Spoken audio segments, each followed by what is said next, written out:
What's going on, people? Gully Chris Reactions. 10 gimmick changes that desperately saved a WWE wrestler's career. This is by WrestleMania. I've seen some of his stuff. Of course, as a wrestling fan, I've watched some videos and some of his stuff like reviews and stuff like that. Same thing with like JD and shit like that. But this one looked kind of cool. 10 gimmick changes that desperately saved the WWE wrestler's career. Obviously, when a change happens and it saves a wrestler's career when he was getting booed out of the fucking building like Roman Reigns, that's fucking great. So I definitely think Roman's on this list. So let's get into it. Some of the biggest names in WWE history began their careers with a lackluster gimmick, which failed to get them over. However, once this gimmick was scrapped and a fresh and often unique gimmick was presented to the fans, they would become superstars. Well, which wrestlers were they? Well, join us now as WrestleMania looks at 10 WWE gimmick changes that saved a wrestler's career. Be sure to subscribe and hit that notification bell for daily wrestling videos, and follow us on Facebook for exclusive lists. Also check us out on TikTok.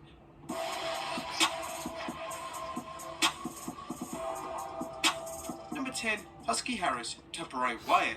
When Husky Harris debuted in the second season of NXT in 2010, he had no clear identity. Fans had no idea what to make of Harris, as it was unclear what his gimmick was. However, when Harris arrived back to the WWE developmental following a brief run on the main roster, he created a persona which would save his entire wrestling career. He would transform into Bray Wyatt, my favorite contest leader who spoke in riddles and was often compared to Max Caddy in Cape Fear. Not to mention the successor to Waylon Mercy, which the character was based on. The gimmick was a huge success and eventually led to Bray forming the Wyatt family alongside Luke Harper and Eric Rowan. When Bray joined the main roster in 2013, he would become a top star in the company, eventually winning the WWE title and Universal title. In 2019, Bray once again adapted the gimmick by ditching the cult leader element and having two separate gimmicks, one known as Firefly Funhouse Bray, a lovable host of a children's TV show, and The Fiend, a demonic version of Bray who was more sinister than ever before. Number 9, Big Diesel to Kane. Before Kane made his debut on television in 1997, he had a total of two infamous gimmicks in WWE. One was an evil dentist known as Isaac Yankem, and the other was a fake version of Diesel. Both of these were career killers for Kane, and they were never going to lead him to receiving a major push in the company.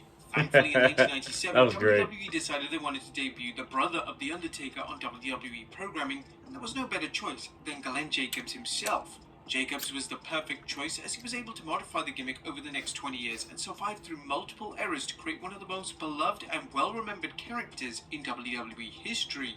Number 8, Hunter Hearst Helmsley to Triple H. Although the Hunter Hearst Helmsley gimmick was slightly over, it definitely had a ceiling and would have never led to anything more than a mid-card run for the future WWE champion. In 1997, Triple H began to align himself with Shawn Michaels, and the two alongside Chyna would form the legendary DX stable. As part of this stable, Triple H began to drop his previous gimmick, as gone would be the foreign accent, gone would be the classy, often regal attire, and in its place would be a character full of attitude, wit, and tenacity. The gimmick change would turn Triple H into one of the biggest names in pro wrestling history. He would win the world title a total of 14 times during his career, making him one of the most decorated talents to ever step foot in the squared circle. Number 7, the world's strongest man to the Hall of Pain. Mark Henry, for the first half of his WWE career, had a difficult time in the company. Although he was given a number of gimmicks, including sexual chocolate and a gimmick which solely revolved around his strength, none of these pushed him into main event status.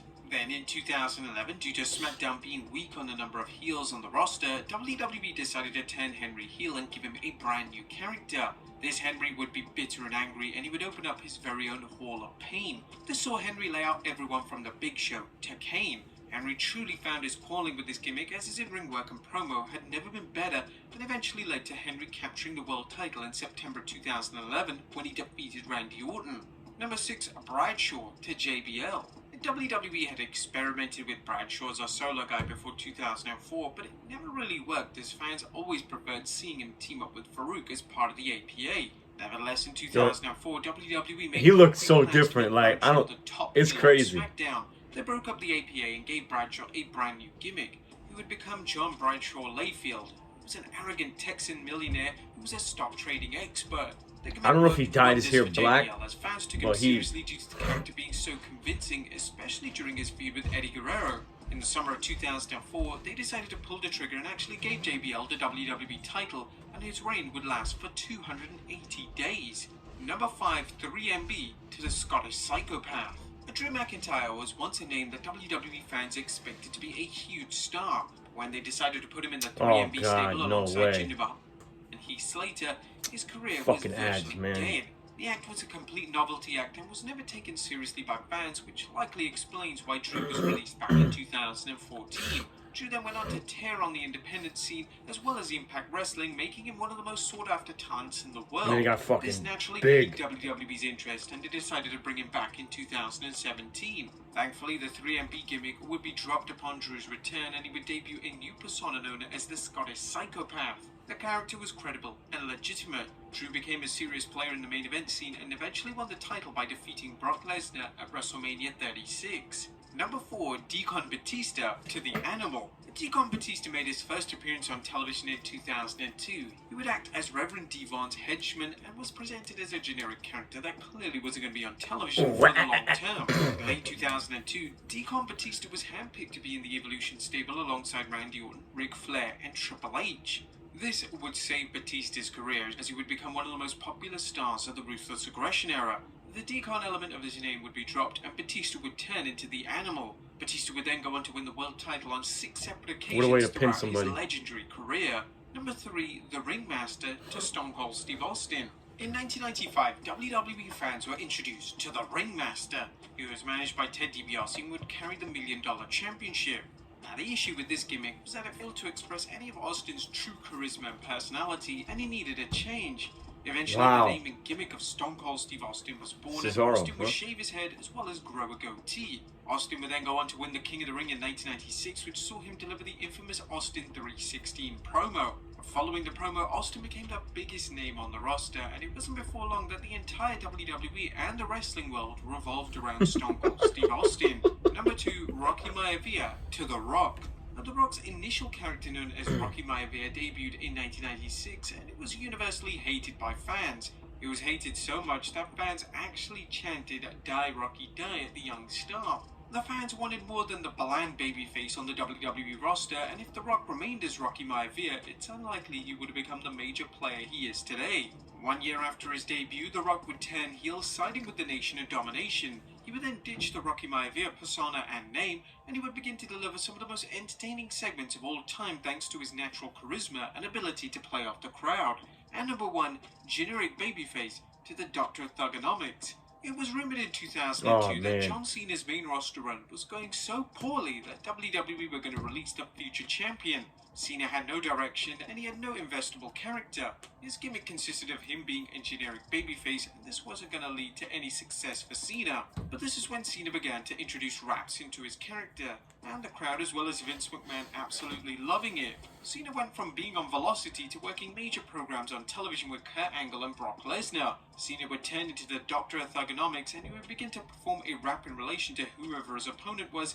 It was truly special, and Cena became a massive attraction for WWE. Eventually, they decided that Cena was going to be their new top guy in the company. This was a risk that paid off, as Cena would go on to carry the entire company for the next decade. But there you have it, folks. 10 WWE gimmick changes that saved Roman wasn't on career. it. Wow, I'm surprised Roman wasn't on it. I mean, maybe because, I don't know, he's so new, and you could say that, I don't know. I mean, it still didn't save the product, because now there's a whole bunch of people that are dead ass telling me like they only watch it because Roman turned heel. So now they're only watching WWE because Roman turned heel, and the rest of the product just fucking sucks, which I don't blame them. But I would have added Roman, but I think that was a good list, though. I really think that that was good. I liked it. You know what I mean? And I agree with all of those changes. But yeah, Shawn Michaels maybe should have been on there, right? Yeah, when he turned. But we're talking about WWE. I mean, Yes, Michael's WWI. I was about to say Hogan, but of course that was WCW. Yeah, I mean, yeah, I guess, but yeah, I agree with the list. I like it though. I like it. All of those people I do agree with though. But anyway, like, comment, subscribe. I'll catch you motherfuckers later.